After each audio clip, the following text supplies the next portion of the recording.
Il était un titan milliardaire habitué à acheter et écraser tout sur son passage. Elle versait son vin à $1000, luttant pour payer les factures médicales de sa mère.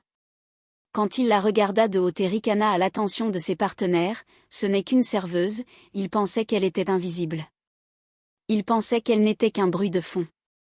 Il ne savait pas qu'elle comprenait chaque mot de la conversation criminelle secrète qu'il tenait en allemand courant. Cette unique erreur arrogante marqua le début de sa chute. Voici l'histoire de la manière dont la compétence cachée d'une femme a révélé la pourriture sous un empire, prouvant que les personnes qu'on méprise sont souvent celles qu'il faut craindre le plus. Le restaurant s'appelait Aperture. C'était l'un de ces établissements new-yorkais qui ne servaient pas seulement de la nourriture. Il créait des expériences pour une clientèle dont la fortune se mesurait en milliards. Les murs étaient en acajou sombre. L'éclairage était conçu pour sublimer chaque visage. Et le silence entre les tables était épais et coûteux.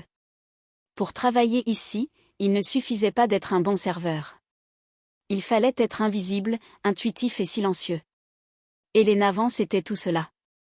À 26 ans, elle se déplaçait dans la salle à manger feutrée avec une grâce qui masquait le poids écrasant sur ses épaules.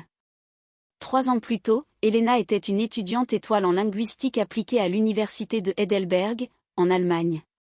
Son avenir semblait une ligne ascendante brillante. Puis vint l'appel téléphonique. Son père, une crise cardiaque, une cascade de complications médicales, un gouffre de dettes. Elle avait abandonné son doctorat, pris l'avion pour rentrer chez elle et regarder son père s'éteindre dans un hôpital qui facturait chaque mouchoir. Désormais, son père était parti, sa mère n'était plus que l'ombre d'elle-même, et les factures médicales formaient une montagne. Alors Elena Vance, qui pouvait débattre avec aisance des nuances philosophiques en 3 langues, servait des menus dégustation à $500 à des gens qui ne remarqueraient même pas si elle disparaissait dans les airs. Ce soir-là, l'air dans Aperture était chargé d'électricité statique. Le responsable de salle, un homme sévère nommé Monsieur Davis, les avait briefés. Table 7, 20h. C'est Marcus Thorne. Je veux 0 erreur. Il obtient ce qu'il veut avant même de savoir qu'il le veut. Compris? Marcus Thorne. Ce nom avait un goût de cendre. Thorne n'était pas simplement riche. C'était un prédateur. Un sociopathe du capital investissement qui achetait des entreprises solides, les brisait, vendait les morceaux et appelait cela de l'optimisation. C'était un titan de l'industrie, un créateur d'emplois selon les magazines, et un vautour selon les milliers de personnes dont il avait fait disparaître les pensions. La zone d'Elena incluait la table 7. Une vague d'épuisement l'envahit. Ses pieds pulsaient dans ses chaussures noires raisonnables. Elle voulait juste survivre à la soirée, récupérer sa part des pourboires et s'assurer que le chèque pour les médicaments de sa mère passerait. À 20h02, il arriva. Marcus Thorne était un homme grand, impeccablement vêtu d'un costume sur mesure qui coûtait probablement plus cher que la voiture d'Elena, mais ce furent ses yeux qui captivèrent la salle. Ils étaient bleu pâle, plats, dénués de lumière. Il ne regardait pas les gens. Il les scannait, évaluant leur valeur et la trouvant insuffisante. Il était accompagné de 2 autres hommes, plus âgés, avec une élégance européenne stricte. Elena reconnut immédiatement les accents lorsqu'ils saluèrent le maître d'hôtel, de l'allemand suisse. C'étaient Klaus Becker et Friedrich Herzog, partenaires d'une mystérieuse firme d'investissement zurichoise. Elena s'approcha de la table, sa carafe d'eau en main. « Bonsoir, messieurs. Puis-je vous offrir de l'eau plate ou pétillante ?» Thorne ne la regarda même pas. Il était déjà plongé dans une conversation avec ses invités. Pétillante pour 3 et une bouteille de Lafite 98. Ne la secouez pas, bien sûr, monsieur. Elle se déplaça avec une efficacité maîtrisée. Elle versa l'eau. Elle présenta le vin. Thorne fit un geste dédaigneux de la main, sans même vérifier l'étiquette. Elle déboucha la bouteille. Un soupir étouffé dans la pièce silencieuse. Elle versa un échantillon. Thorne l'ignora, poursuivant sa conversation. Après 30 secondes gênantes, il prit enfin le verre, le fit tournoyer et hocha la tête. Ça ira. Elena servit le vin et se retira dans l'ombre.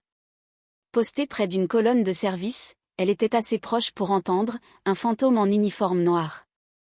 Pendant la première heure, la conversation était typique des milliardaires, taux d'intérêt, marchés émergents, la vulgarité du nouveau yacht d'un rival. Elena remplissait les verres d'eau, débarrassait les assiettes de pain et servait les 2 premiers plats de leur repas à 700 $ par personne. Elle n'était qu'une paire de mains, un spectre. Et puis, tout changea. Thorne se pencha en avant, baissant la voix. Il avait terminé son plat principal, un morceau de bœuf wagyu de 10 acres. Il repoussa son assiette, une trace de sauce béarnaise sur la porcelaine fine. Maintenant, dit Thorne en anglais, passons aux vraies affaires. Projet Valkyrie. Les 2 Suisses, Becker et Herzog, se raidirent. Becker, le plus âgé, jeta un regard nerveux autour de la salle. Marcus, murmura-t-il, est-ce vraiment l'endroit? Il y a du personnel. Il n'avait même pas dit « des gens ». Il avait dit « du personnel ». Marcus Thorne fit quelque chose qu'Elena ne l'avait pas vu faire de toute la soirée. Il sourit. Un geste froid, reptilien. Il pointa le menton vers Elena, qui se tenait à 3 mètres, sa posture parfaite, son regard respectueusement fixé dans le vague. Elle. Thorne rit, un son sec et râpeux. Ne t'inquiète pas pour elle. Ce n'est qu'une serveuse. Elle n'a probablement même pas de diplôme de lycée. Elle ne comprend pas un mot de ce qu'on dit de toute façon. Le sang d'Elena se glaça. Elle ne tressaillit pas. Elle ne respira pas. Sa formation la maintenait parfaitement immobile. Mais dans son esprit, une flamme s'était allumée. Friedrich Herzog, l'autre partenaire, hocha la tête, satisfait de l'évaluation de Thorne. Et puis il changea de langue. Il commença à parler dans un allemand haut et précis, teinté de l'accent de Zurich. Et Elena Vance, ancienne candidate au doctorat de l'université de Heidelberg, comprit chaque mot dévastateur. Elena sentit le monde basculer. Les sons étouffés du restaurant, le tintement lointain de l'argenterie, le murmure des autres tables s'effacèrent dans un rugissement sourd. Tout ce qu'elle entendait était l'allemand net et confidentiel venant de la table 7. Le plan est fixé pour le 18, dit Klaus Becker, son allemand tranchant. La fuite à l'EPA sera anonyme. Elle atteindra la presse à 9h01, juste après l'ouverture du marché. Et les données sont solides, demanda Thorne, passant lui-même à l'allemand. Son accent était maladroit, américain, mais correct.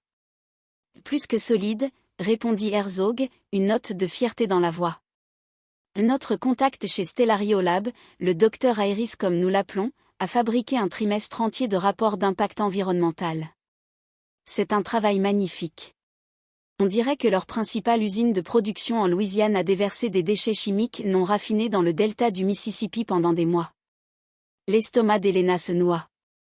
Stellario Lab, elle connaissait ce nom, une entreprise pharmaceutique cotée en bourse, fondée par une famille, connue pour ses pratiques éthiques et le développement de génériques à bas coût. Dès que l'histoire éclatera, poursuivit Becker, l'action s'effondrera. L'EPA gèlera leurs actifs en attendant une enquête. Le conseil d'administration paniquera. Et vous, Marcus, serez le seul à offrir une bouée de sauvetage. Une bouée de sauvetage, musa Thorne. Il prit une longue gorgée du vin à 4000 $. Je proposerai de les racheter pour 20 cents par dollar. Un sauvetage? Quand les rapports se révéleront faux, il sera trop tard. L'entreprise sera à moi. Nous aurons optimisé leurs actifs. Optimisé. Elena savait ce que cela signifiait. Il briserait l'entreprise, vendrait ses brevets aux plus offrants et liquiderait le fonds de pension, laissant des milliers d'employés démunis. Tout cela basé sur un mensonge. Ce docteur Iris, dit Thorne, il est fiable? Il est cupide, répondit Herzog avec un haussement d'épaule, ce qui est mieux que fiable. Le paiement final sera transféré sur le compte habituel de la Volksbank à Zurich dès que l'acquisition sera finalisée. Il a déjà livré le dernier paquet de données. C'est sur un disque sécurisé. Je l'ai avec moi. Les yeux d'Elena se posèrent involontairement sur la mallette en cuir élégante près de la chaise d'Herzog. Thorne se renversa en arrière, un air de profonde satisfaction sur le visage. Il balaya du regard le restaurant, passant sur Elena comme si elle était un meuble. Excellent. C'est un coup propre. Pas de sang, aucun lien avec nous. Juste un échec d'entreprise tragique. Puis il prononça la phrase qui résonnerait dans l'esprit d'Elena pour le reste de sa vie. Il repassa à l'anglais, un geste performatif pour la salle qu'il croyait incapable de le comprendre. Vous voyez, messieurs, c'est ainsi que le monde fonctionne vraiment. On ne devient pas riche en suivant les règles. On devient riche en les écrivant et en sachant que la plupart des gens. Il s'arrêta, et ses yeux bleus froids se posèrent directement sur Elena. Ils ne sont que du décor. Il leva son verre de vin en un toast au projet Valkyrie. Prost, murmurèrent les deux Suisses, faisant teinter leurs verres. Elena sentit une vague de nausée. Ce n'était pas seulement du délit d'initié. C'était une conspiration criminelle. C'était une fraude à grande échelle. C'était la destruction malveillante et complète d'une bonne entreprise et des vies de ses employés. Tout cela pour que Marcus Thorne puisse ajouter un zéro de plus à son compte bancaire. Et il avait tout dévoilé devant elle parce qu'elle n'était qu'une serveuse. Ses mains tremblaient. Elle devait se mettre hors de vue. Elle vit Monsieur Davis, le responsable de salle, lui faire signe de vérifier ses tables. Elle devait bouger. En s'avançant pour débarrasser les assiettes, sa main trembla légèrement. Une goutte de condensation de sa carafe d'eau tomba du métal argenté et atterrit sur la manche du costume sur mesure de Thorne. Thorne recula comme si elle l'avait frappé. « Mon Dieu, fille maladroite. Regarde ce que tu as fait. »« Mes excuses, monsieur, » dit Elena, la voix tendue en un murmure. Elle tamponna la tâche avec une serviette en lin propre. « Dégage, » aboya Théil. « Va-t'en. Envoie quelqu'un d'autre. J'en ai assez de te voir. »« Monsieur. » Monsieur Davis fut à ses côtés en un instant. « Y a-t-il un problème ? » ?»« Votre personnel est incompétent, » dit Thorne, brossant sa manche. « Sortez-la de ma vue. »« Bien sûr, monsieur Thorne. » Immédiatement. « Elena, va à l'arrière, » siffla Davis, le visage pâle de fureur contre elle. Elena ne dit pas un mot. Elle hocha la tête, pivota sur ses talons et s'éloigna de la table, les mots arrogants en allemand résonnant encore dans ses oreilles. Elle passa les portes battantes pour entrer dans la luminosité chaotique en acier inoxydable de la cuisine. Elle alla directement dans le vestiaire du personnel, son cœur battant si fort contre ses côtes qu'elle crut qu'il pourrait se briser. Elle s'appuya contre les casiers froids en métal, haletant pour respirer. Elle avait été méprisée, insultée, rendue invisible. Et cela venait de lui donner tout ce dont elle avait besoin. Juste une serveuse, murmura-t-elle dans la pièce vide. On verra. Elle avait un choix. Elle pouvait rentrer chez elle, enfouir cela et protéger son emploi, sa seule bouée de sauvetage pour la survie de sa mère. Ou elle pouvait faire quelque chose. Elle pensa à son père, un homme qui avait travaillé toute sa vie dans une seule usine, pour être optimisé, hors de son emploi par un homme comme Thorne. Le stress, croyait sa famille, avait conduit à sa première crise cardiaque. Ce n'était pas juste du business. C'était personnel. Elle sortit son téléphone. Elle n'avait pas grand-chose, juste des noms. Projet Valkyrie, Stellario Lab, Dr Iris, Volksbank Zurich, le 18. Ce n'était pas beaucoup, mais c'était un début. Elle pensa à la seule personne à New York qui pourrait vraiment la croire. Un habitué du restaurant, un homme qui s'asseyait toujours au bar, buvait toujours un seul whisky et semblait toujours porter le monde sur ses épaules. Julian est journaliste d'investigation pour le New York Chronicle. Il lui avait donné sa carte une fois après qu'ils avaient discuté de littérature allemande. « Si tu vois quelque chose que le monde doit savoir, » avait-il dit, « appelle-moi. » Elle avait pensé que c'était une réplique.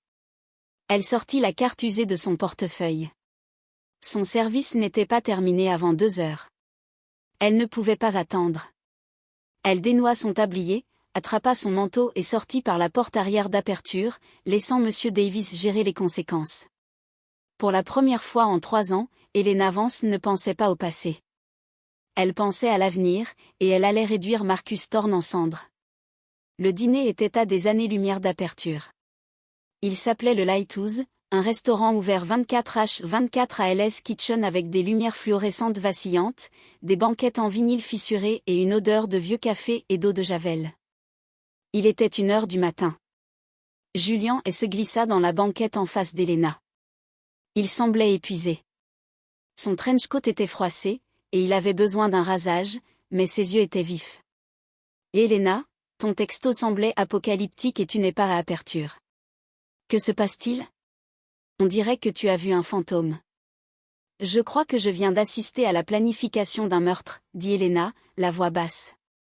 Ses mains étaient enroulées autour d'une tasse de café noir qu'elle n'avait pas touchée. Un meurtre ? Julian se redressa, son instinct de journaliste s'éveillant. Un vrai ? Qui ? Un meurtre d'entreprise ? Stellario Lab ?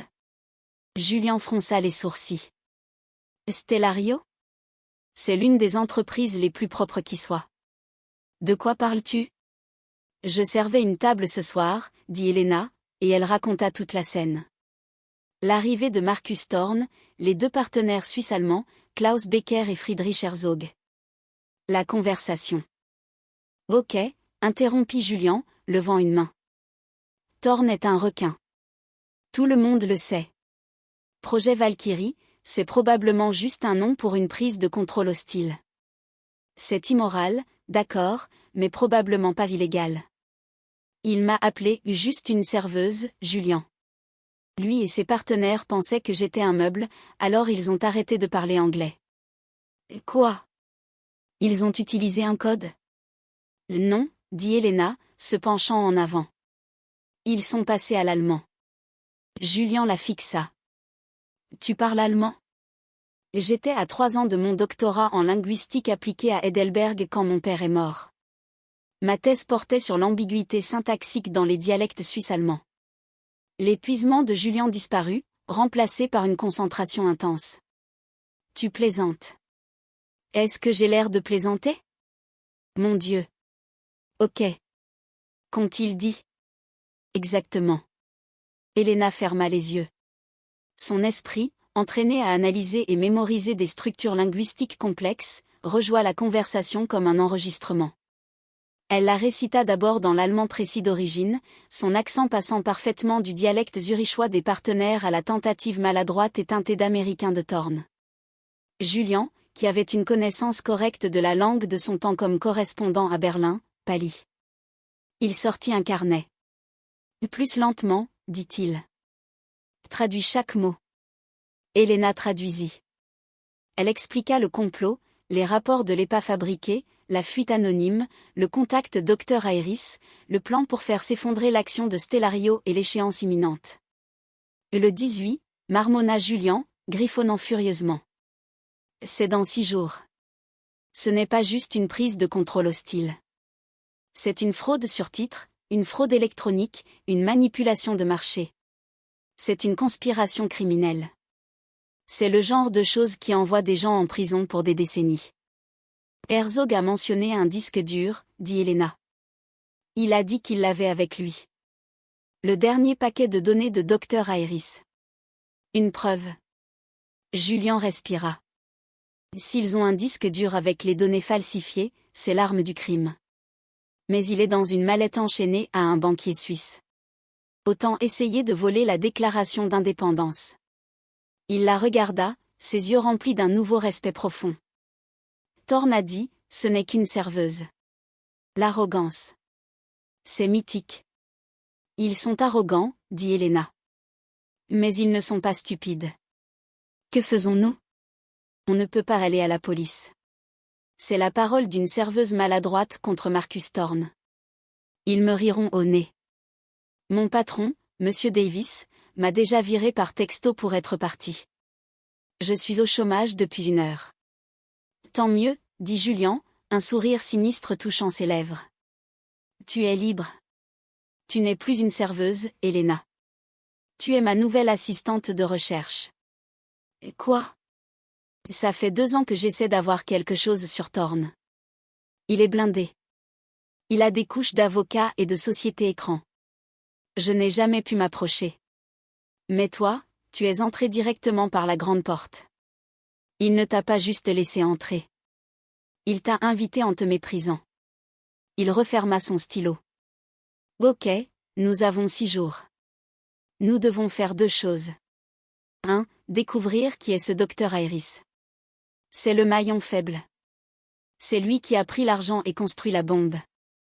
2. Nous devons trouver un moyen d'obtenir ce disque dur ou au moins une copie de son contenu. Comment fait-on ça? Demanda Elena. On commence avec le nom Dr. Iris. Ça sonne comme un nom de code, trop théâtral.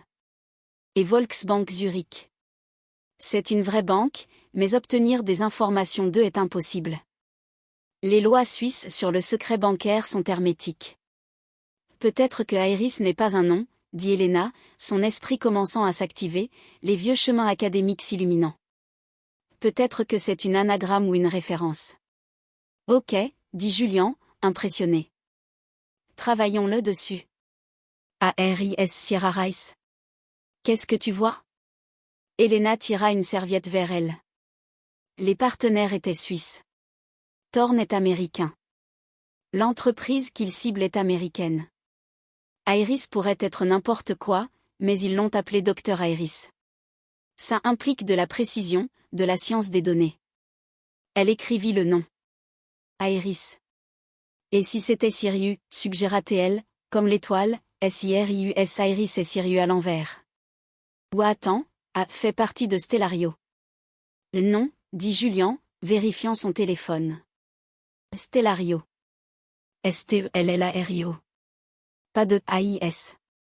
Ils restèrent silencieux un moment, le seul bruit étant le cliquetis des assiettes venant de la cuisine. Ça va être impossible, dit Julian, passant ses mains dans ses cheveux.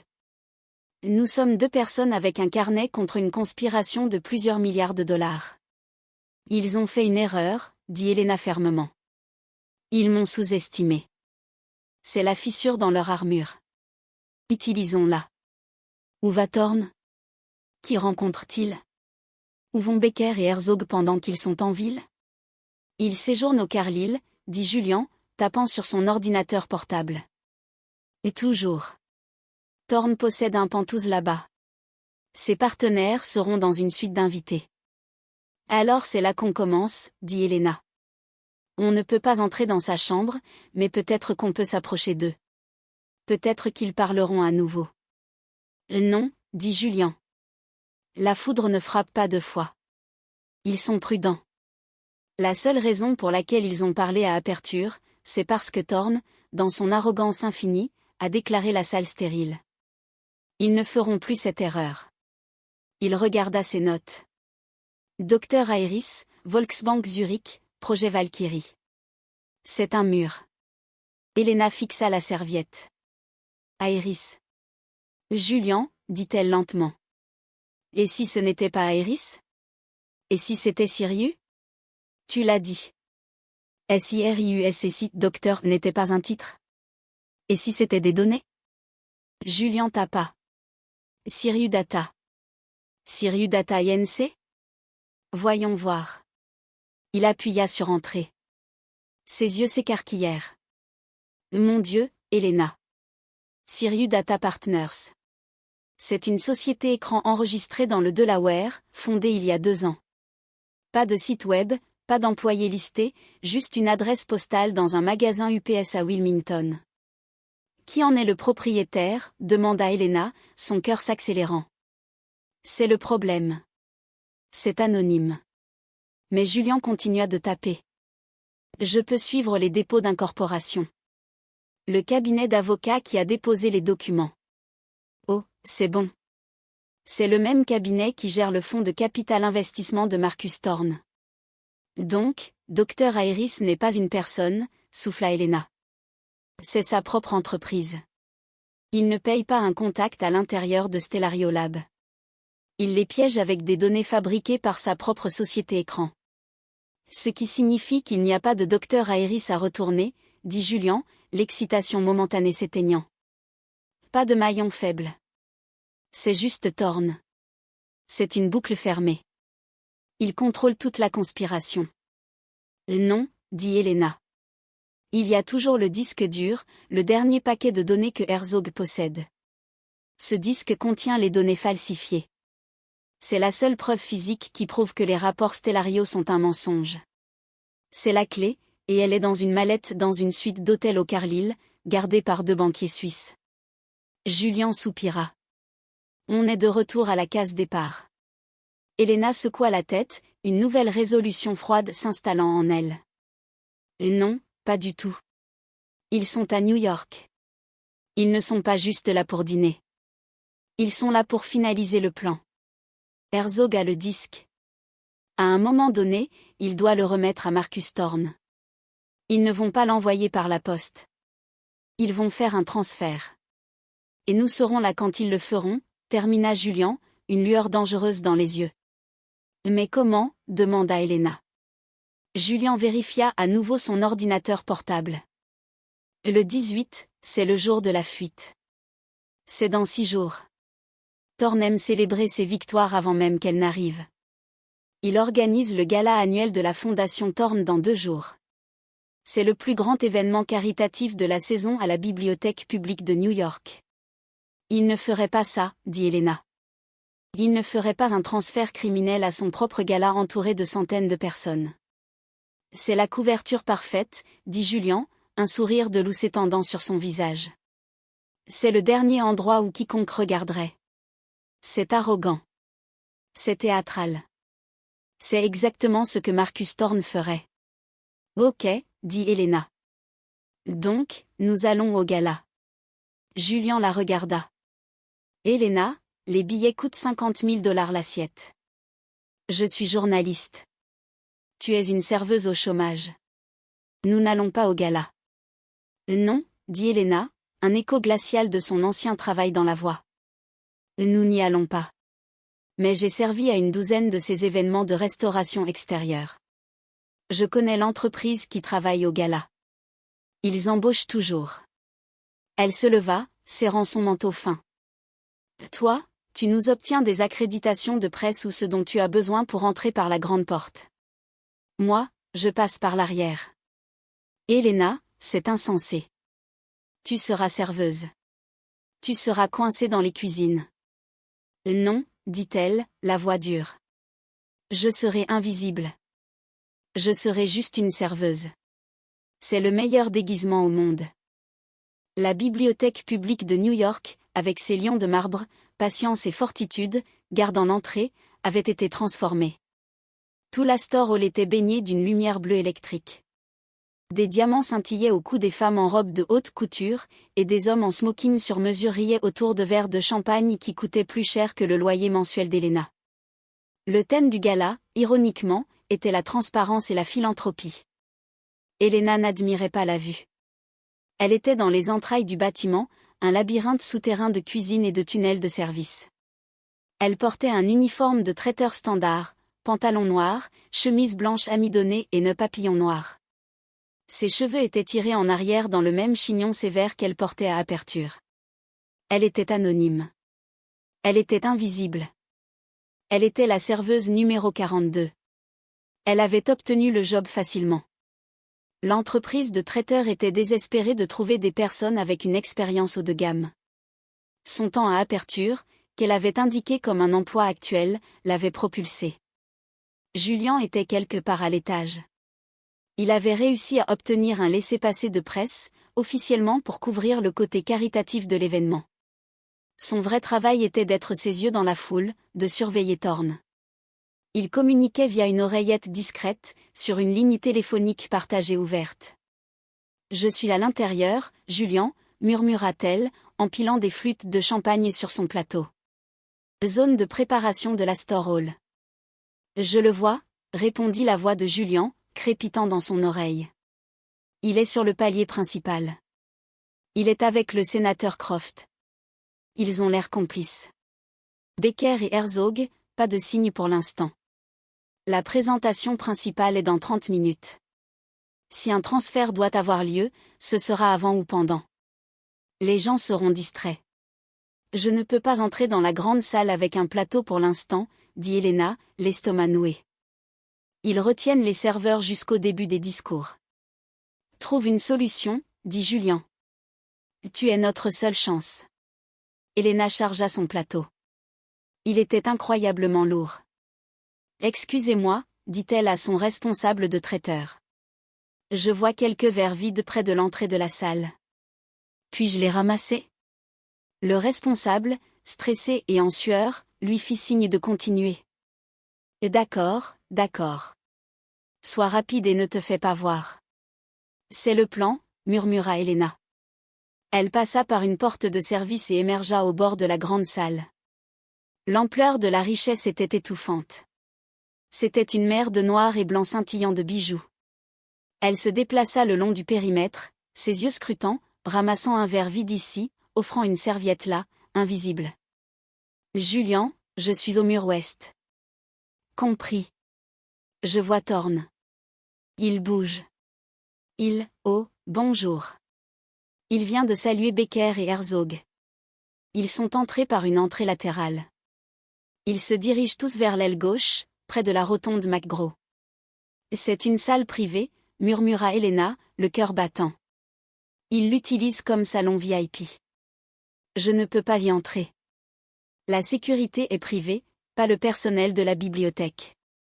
La sécurité personnelle de Thorn, confirma Julian. 2 gars bâtis comme des frigos. C'est maintenant, Julian. Le transfert se passe là-dedans. Tu ne peux pas entrer, Elena. C'est une impasse. Elena regarda autour d'elle. Une table d'amuse-bouche, du caviar sur des blinis, était à proximité. Elle vit son responsable de traiteur signaler au serveur de commencer à circuler avec la nourriture. Peut-être que je peux, dit-elle. Elle se précipita vers la zone de préparation. Manager, dit-elle. Les VIP dans la rotonde, ils ont demandé plus de caviar. Quoi? Qui t'a dit ça? Un des gardes de sécurité. Il a dit que Monsieur Thorn le demandait. Le manager jura. D'accord, prends-le. Tiens, un plateau complet et du champagne. Vas-y, Elena chargea un nouveau plateau en argent. Ses mains tremblaient tellement qu'elle pouvait à peine le soulever. Ok, Julian. J'essaie d'entrer. J'utilise un plateau de caviar comme bélier. Sois prudente, Elena. Ce ne sont pas des responsables de restaurant. Ce sont d'anciens du Mossad. Elle marcha avec détermination. Elle s'approcha des 2 gardes à la corde de velours de la rotonde. Traiteur, dit-elle, la voix plate, ennuyée. Monsieur Thorn a demandé ça. Un des gardes, une montagne d'hommes avec une cicatrice sur la mâchoire, leva une main. Personne n'entre. Il a spécifiquement demandé ça, dit Elena, projetant de l'agacement. C'est du beluga. Ça va se réchauffer. Voulez-vous lui dire pourquoi il n'a pas eu son caviar? Le garde hésita. Il regarda l'autre. L'autre garde haussa les épaules. Laisse-la entrer, mais tu vas avec elle. Le premier garde déclipa la corde. Entre. Serre et sors. Il la suivit dans la pièce, la main sur la hanche. La rotonde était une petite salle ornée avec un plafond en dôme élevé. Marcus Thorn, Klaus Becker et Friedrich Herzog étaient les seuls à l'intérieur, debout autour d'une petite table. Et sur la table entre eux se trouvait un petit disque dur en aluminium brossé. Messieurs, le caviar, dit Elena, avançant. Thorn leva les yeux, agacé par l'intrusion. Nous n'avons pas commandé ça. Un cadeau du chef, monsieur, dit Elena avec aisance. Elle plaça le plateau sur la table, à quelques centimètres du disque dur. Herzog, protecteur, glissa le disque dur dans sa poche intérieure. Le cœur d'Elena sombra. Elle l'avait raté. Eh bien, dit Thorn, laisse ça et sors. Le garde tapa sur son épaule. Tu l'as entendu. En se tournant, Elena trébucha. C'était une petite faute d'équilibre crédible. Son coude heurta la bouteille de champagne sur son propre plateau. La bouteille bascula, non pas sur les hommes, mais sur le plateau lui-même, envoyant une vague de champagne glacé et de blinis au caviar déferlé sur le tapis oriental hors de prix. Idiote, rugit Thorn. Mes excuses, monsieur. Je suis tellement désolée. Elena tomba à genoux, attrapant des serviettes sur le plateau. Sors, cria le garde, saisissant son bras. Quel désastre, se plaignit Becker. Mais Elena ne se concentrait pas sur le désastre. Elle se concentrait sur Friedrich Herzog. Dans le chaos soudain, alors que tous les regards se tournaient vers Elena, Herzog avait reculé face à la flaque. Il avait porté la main à sa poitrine pour protéger sa poche. Mais son autre main, celle tenant un disque dur identique, venait de le recevoir de Thorn. Elle s'était trompée. Ce n'était pas la livraison. C'était la copie. Thorn donnait une sauvegarde à Herzog. Ou peut-être que Herzog donnait l'original à Thorn. L'échange venait d'avoir lieu. Herzog avait maintenant 2 disques. Le garde la remettait sur ses pieds. « Je suis désolé, monsieur Thorn », balbutia Elena, projetant une terreur pure. « Juste pathétique », cracha Thorn. Il ne la reconnut pas. Elle n'était qu'une autre serveuse incompétente en chemise blanche. « Sortez-la d'ici et trouvez quelqu'un pour nettoyer ce tapis. » Le garde poussa Elena hors de la pièce. « T'es fini. Donne-moi ton badge. Va-t'en. » Elle fut repoussée dans la grande salle. On la jetait dehors. Elle avait échoué. « Julian », murmura-t-elle dans son micro alors qu'on l'escortait vers la sortie de service. « Il l'a. Herzog.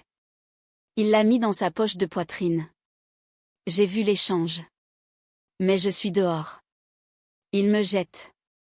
C'est ok, Elena. Tu l'as confirmé. T'es une héroïne. Sors de là. Mets-toi en sécurité. » Non, dit Elena, la voix féroce. Elle était dans le couloir de service. Le garde avait pris son badge et pointé la sortie. C'est notre seule chance. Le 18, c'est dans 2 jours. On n'a plus de temps. Je ne peux pas le laisser sortir d'ici avec ça. Qu'est-ce que tu vas faire? Le braquer? Je vais déclencher un incendie, dit Elena. Quoi? Elena, non. L'alarme incendie, clarifia-t-elle, scrutant les murs. Je suis dans le couloir de service. Je vois une borne d'alarme. Si je la tire, ils devront évacuer. Tous. Ils évacueront vers un endroit sécurisé, Elena. Ils ne vont pas juste courir dans la rue. Mais ils seront évacués par les sorties de service, pas la porte principale. C'est la procédure pour une menace VIP. L'équipe de sécurité les fera sortir par l'arrière, juste devant moi. C'est brillant, dit Julian. Mais la bousculade? Je tirerai celle d'ici. Ça déclenchera d'abord une alarme localisée dans la zone du personnel. Ça causera le chaos, mais pas la panique. Pas tout de suite. Vas-y, va à la sortie arrière. Elle n'attendit pas sa réponse. Elle arracha son oreillette. Elle regarda des 2 côtés. Le couloir était vide. Elle marcha jusqu'à la borne rouge. Elle prit une profonde inspiration. « Tu n'es qu'une serveuse », murmura-t-elle. Puis elle tira l'alarme. L'alarme n'était pas une cloche, mais un cri électronique perçant accompagné de lumières stroboscopiques clignotantes. Le chaos éclata. Dans la grande salle, les invités poussèrent des exclamations de surprise. Dans les cuisines, le personnel cria et laissa tomber des plateaux. Elena ne s'attarda pas. Elle sprinta dans le couloir de service vers le quai de chargement arrière, le point d'extraction VIP désigné. C'était un tunnel de béton froid menant à la ruelle derrière la bibliothèque. Elle entendit des pas et la voix de Julian dans son oreillette. Elle la remit en place. Ils bougent. La sécurité de Thorn les attrape. Ils se dirigent vers la sortie arrière. Je suis juste derrière eux. Elena se pressa dans une alcôve près du quai de chargement, cachée derrière une pile de chauffe-plats vide. La ruelle dehors était sombre et glissante d'une soudaine averse. Quelques secondes plus tard, ils jaillirent par les portes. D'abord vinrent les 2 gardes de sécurité, scrutant la ruelle, armes discrètement sorties. Puis vint Marcus Thorn, le visage masqué de rage. Et juste derrière lui, flanqué d'un 3e garde, Klaus Becker et Friedrich Herzog. Herzog semblait terrifié. L'alarme, les cris, la pluie. C'était trop pour le banquier zurichois discret. Faites venir la voiture. Faites venir la voiture maintenant, rugissait Thorn à sa sécurité. Une escalade noire était au ralenti au bout de la ruelle, mais un camion de livraison bloquait son chemin, le camion. Déplacez-le, cria un garde. C'était son moment. L'équipe était distraite, concentrée sur le camion. Les gardes étaient déployés. Herzog était momentanément isolé, debout près de l'alcôve, serrant sa poitrine. Elena sortit. Elle ne courut pas. Elle ne cria pas. Elle marcha calmement directement vers Friedrich Herzog. Son vieux manteau usé trempé, ses cheveux plaqués sur son visage. Herzog la vit. Ses yeux s'écarquillèrent. Il reconnut la serveuse maladroite de la rotonde. « Vous, monsieur Herzog » dit Elena, la voix claire et calme au-dessus de l'alarme. Le garde le plus proche se tourna. « Madame, reculez. »« Donnez-le-moi » dit Elena à Herzog. « Quoi, vous êtes folle » bafouilla Herzog, reculant. « Le disque, Friedrich » dit Elena. « Projet Valkyrie. » Herzog se figea. Thorn, qui était à 3 mètres, l'entendit. Il se retourna. La pluie, les stroboscopes, la ruelle. C'était une scène de cauchemar. Et au milieu se tenait la serveuse. « Qu'avez-vous dit » demanda Thorn, s'avançant vers elle. « J'ai dit » répéta Elena, sa voix s'élevant, « projet Valkyrie. » Les rapports EPA fabriqués de Siriudata. Le plan pour mettre Stellario Lab en faillite le 18. Le compte Volksbank Zurich. Klaus Becker semblait sur le point de s'évanouir. Herzog secouait la tête, muet de disbelief. Marcus Thorn s'arrêta.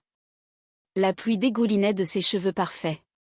Il regarda cette jeune femme, cette personne insignifiante. Et il la vit enfin vraiment. Il ne voyait pas juste une serveuse. Il voyait une menace. « Vous » murmura-t-il, la réalisation se faisant jour.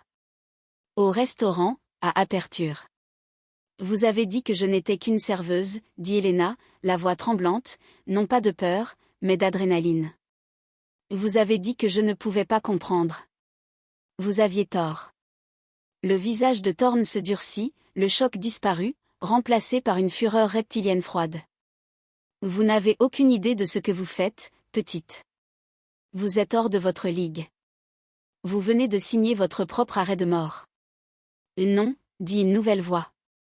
Julien est sorti de l'ombre, son téléphone levé, enregistrant tout. Elle vient de sauver des milliers d'emplois.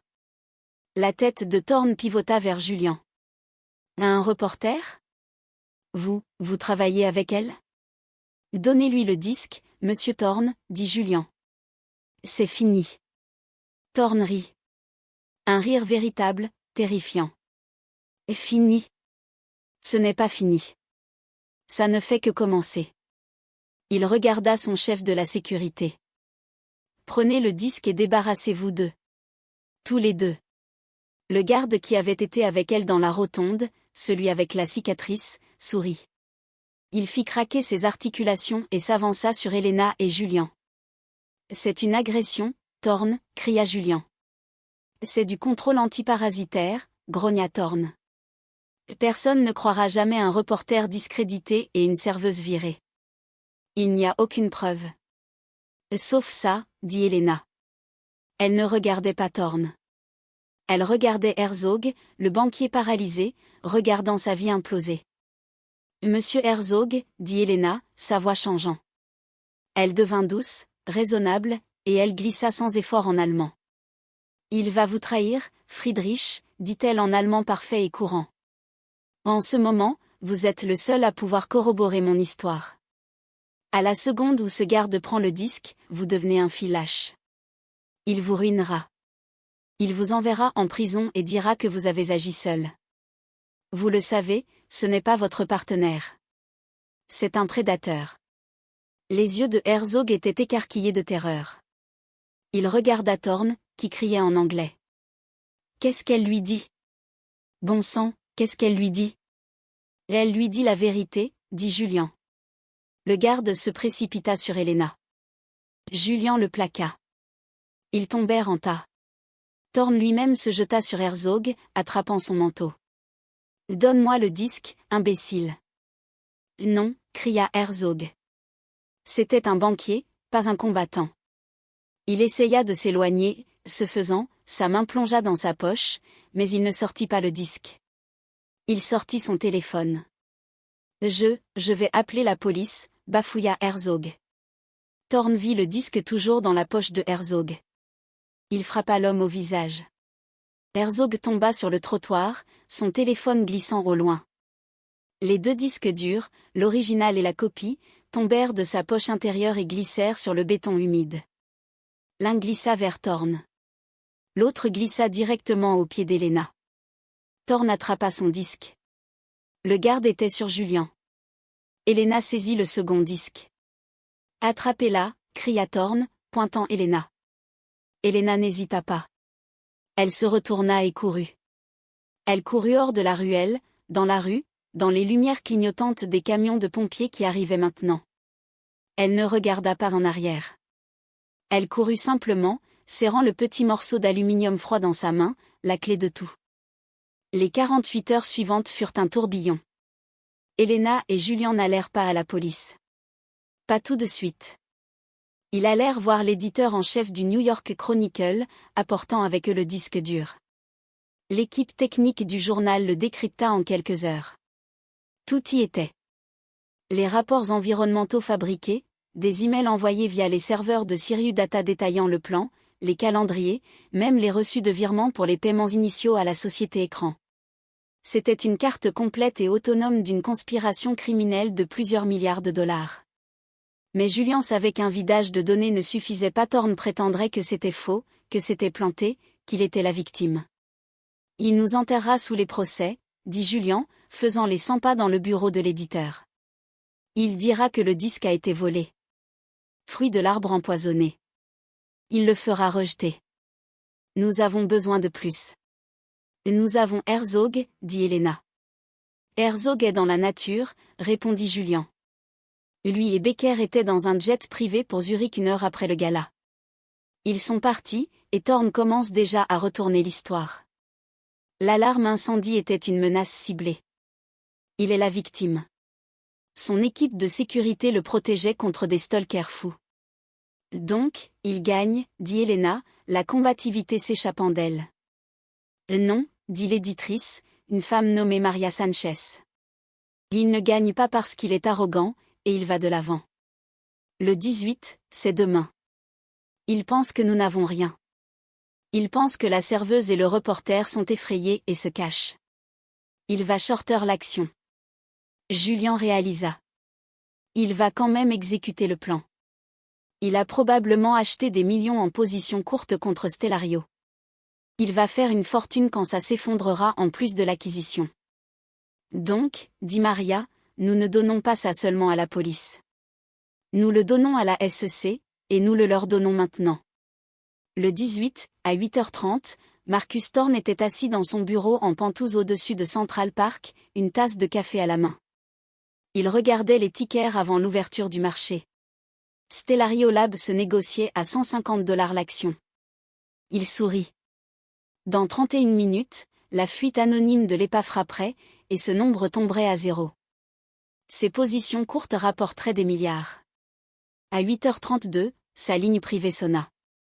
C'était le chef de son équipe juridique. Marcus, dit l'avocat, la voix paniquée. La SEC vient de geler tous vos comptes de trading. Tous. Et le FBI, Marcus, le FBI est dans le hall. Le sang de Thorn se glaça. Quoi? Le New York Chronicle vient de publier une histoire, un exposé avec un disque dur, quelque chose à propos du projet Valkyrie. L'action de Stellario ne chute pas. Elle est arrêtée. Ils ont stoppé tout trading. La tasse de Thorn se brisa sur le sol. Il courut à son ordinateur. La première page du Chronicle le fixait. Projet Valkyrie de Thorn, le complot criminel pour détruire Stellario Lab, et en dessous, un article signé par Julian, avec des recherches d'Elena Vance. L'article était dévastateur. Il exposait tout. Il incluait des transcriptions des données fabriquées, mais pire encore, il incluait un lien vers un fichier, un enregistrement. Thorn cliqua dessus. Il entendit le chaos de l'alarme incendie. Il entendit la pluie. Il entendit sa propre voix. Prenez le disque et débarrassez-vous d'eux. Tous les deux. C'est du contrôle antiparasitaire. Julian n'avait pas seulement enregistré une vidéo. Il avait capturé l'audio de toute la confrontation. Un martèlement vint à la porte du Penthouse de Thorne. FBI, ouvrez. Thorne fixa l'écran, les deux noms, Julian et Helena Vance. Il se souvenait d'elle à la table, la tête baissée.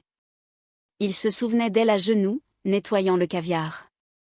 Il se souvenait d'elle sous la pluie, le visage dur comme la pierre. Ce n'est qu'une serveuse, murmura-t-il. La porte s'ouvrit en éclats. La chute de Marcus Thorne ne fut pas discrète. Ce fut une détonation. Il fut arrêté dans son Penthouse, une image qui orna la couverture de tous les journaux du monde. Le procès fut rapide. Les preuves étaient écrasantes. L'enregistrement audio de lui ordonnant un « contrôle antiparasitaire » sur un journaliste et une civile, combiné au disque dur, scella son sort. Le procureur des États-Unis pour le district sud de New York qualifia cela d'un des actes de criminalité en col blanc les plus effrontés et arrogants de l'histoire moderne. Klaus Becker et Friedrich Herzog furent arrêtés par les autorités suisses qui, face à la pression internationale et à la montagne de preuves, finirent par coopérer. Dr Iris, la société écran, devint le pivot qui démantela tout l'empire de Thorne, révélant des dizaines d'autres stratagèmes frauduleux. Marcus Thorne fut condamné à 45 ans de prison fédérale. Il perdit tout. Ses entreprises furent saisies, ses actifs gelés, et son nom devint synonyme de mal corporatif. Mais cette histoire n'est pas vraiment celle de Marcus Thorne. C'est celle d'Helena Vance. Helena ne devint pas une célébrité. Elle refusa les talk-shows, les contrats de livres, les offres de films. La frénésie médiatique était terrifiante, mais elle la navigua avec la même dignité discrète qu'elle avait à naviguer les tables d'aperture. Quand Stellariolab, son nom blanchi et son action restaurée, lui offrit un poste de direction bien rémunéré en guise de gratitude, elle déclina poliment. À la place, elle fit deux choses. D'abord, elle prit une petite partie de la substantielle récompense de lanceur d'alerte qu'elle reçut de la SEC. Elle paya toutes les dettes médicales de sa mère, jusqu'au dernier centime. Elle leur acheta une petite maison confortable dans un quartier calme loin de la ville. Ensuite, elle retourna à l'école. Mais elle ne retourna pas à Heidelberg. Elle s'inscrivit à l'université Columbia, la même à New York. Et elle ne se contenta pas de terminer son doctorat, elle le réorienta. Sa nouvelle thèse portait sur la sociolinguistique du pouvoir, comment le langage est utilisé pour déshumaniser et mépriser les classes de service et de travail. Un an plus tard, le docteur Helena Vance se tenait à un pupitre, non pas en tant que serveuse, mais en tant que professeure. Elle donnait une conférence invitée dans un amphithéâtre bondé. Sa mère était au premier rang, sa santé restaurée, ses yeux brillants de fierté. Julian était là aussi, appuyé contre le mur du fond. Il avait remporté un Pulitzer pour son investigation. Il restait proche, un lien forgé dans le feu.